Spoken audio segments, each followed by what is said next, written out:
Empresse-toi de venir bientôt auprès de moi. 2 Timothée 4,9.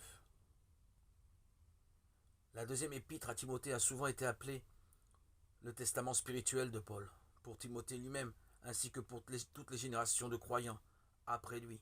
Paul a écrit cette lettre dans une cellule de prison à Rome, pour encourager Timothée à persévérer, à ne pas abandonner. Dans cette épître, l'apôtre exhorte Timothée et tous ceux qui suivaient le chemin étroit, Matthieu 7,14, à être de vrais vainqueurs. Autrement dit, Paul désirait que Timothée puisse continuer à suivre le Seigneur Jésus, aussi difficiles que soient les circonstances, les obstacles ou les attaques. Paul se trouvait alors en prison dans de dures conditions, mais il persévérait. Véritable exemple de tout ce qui signifie le premier amour, Apocalypse 2,4. Christ, tout pour nous et en nous, est la norme divine, Colossiens 3,11. Et Paul vivait cela.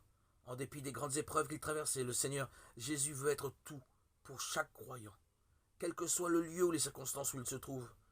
La raison en est simple et profonde. Christ suffit à tout. Réalisant cela par la foi, Paul n'était pas découragé. Même dans sa situation extrêmement difficile, beaucoup de croyants l'avaient abandonné. 2 Timothée 1,15, 4,16. Peut-être en raison de son arrestation par les autorités qui le considéraient comme un criminel coupable de mort. Pourtant, Paul était un véritable vainqueur.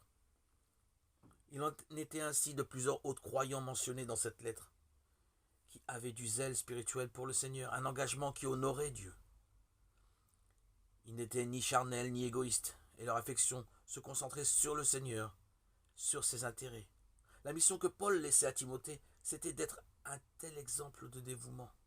Empresse-toi de venir bientôt auprès de moi. Et en contraste, l'apôtre ajoutait, car Démas m'a abandonné, ayant aimé le présent siècle.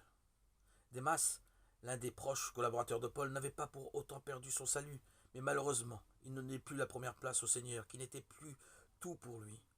Aussi, rester auprès de Paul et travailler avec lui ne l'intéressait plus. Démas avait abandonné son premier amour. Qu'en est-il de vous, de moi?